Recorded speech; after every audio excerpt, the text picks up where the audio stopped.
بسم الله الرحمن الرحیم. حمید و مصلیه.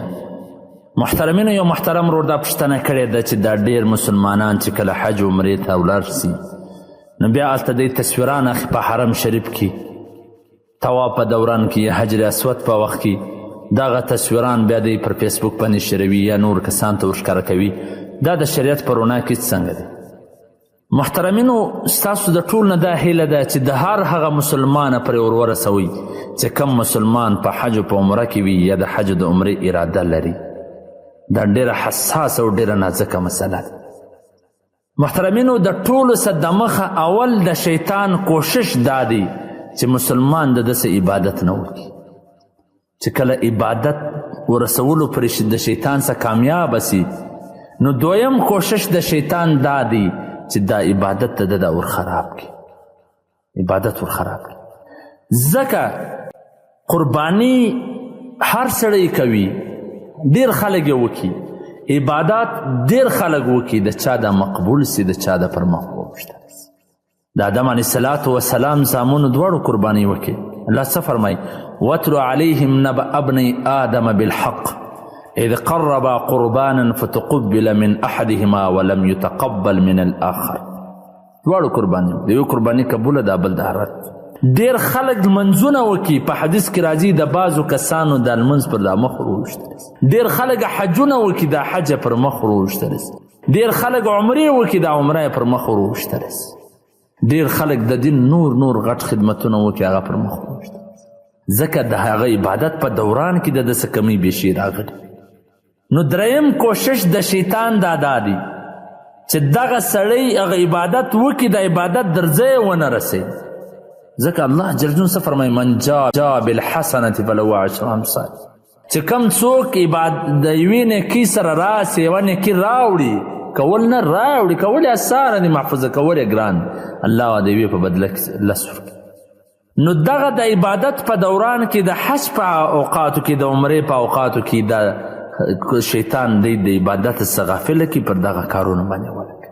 حج مبرور و چیش ته وایي چې کوم فضایل په حدیثو کې راغلي دي.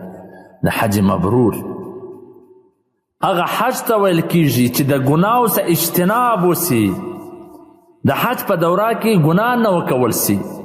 نو زه دې مسلمانانو او ورونو ته وایم چې کله حج او عمرې ته روان سي، د خپل موبایلونو فیسبوکانو دا شان ختم کړي، ځکه فیسبوک دا د عباداتو لپاره زهر قاتل دی.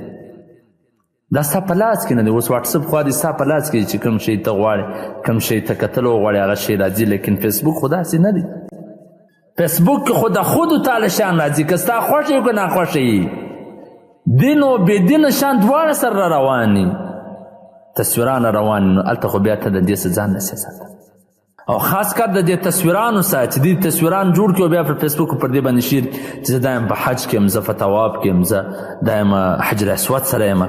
علامه مفتی محمد یوسف لدیانوی شهید رحمه الله په خپله فتاوا آپ کے مسیرورن کا حل جل نمبر 3 صفحه نمبر 59 هغه لیکلي دي چې د حج په دوران کې یا د حرام تړلو په وخت کې، د اختري قربانۍ کولو په وخت کې، طواف، داسې په هر عبادت په وخت کې دی تصویران اخلي، د دې منشا تفاخر او ریاکاري وي، و خپلو دوستانو ته د خپل حج د راکلو هغه ښکاره کړي چې زه داسې حج نه تللی یم.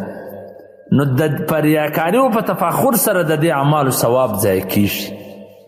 او دغه رنګه مفتی محمد رفعت قاسمي صاحب په مکلل مدلل مسائل حج صفحه نمبر 3 هم دغه لیکلي دي چې د دې څخه باید ځان وساتل سي.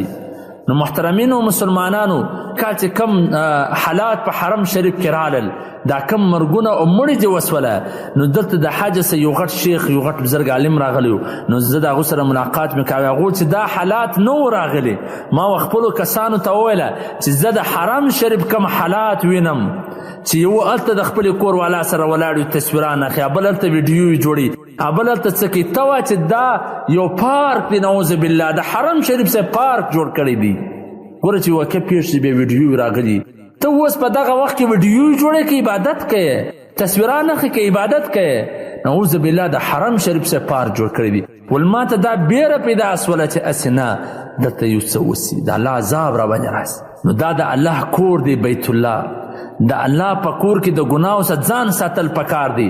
که سړی دلته د چا کور له ورسي او دی د ده په کور کې خیانت کوي نو بیا به هغه سړي ته سړی څه وایي دا د الله هغه غیرتي ذات هغه د هغه کور ته ورغلی نو په کار دا ده چې د هغه په کور کې د هرې ګناه څخه اجتناب وسي د هرې ګناه څخه ځان وساتلی سي چې تا ته د حج مبرور ثواب ملاو سي د حج د جنت ته تلو سبب جوړ سي.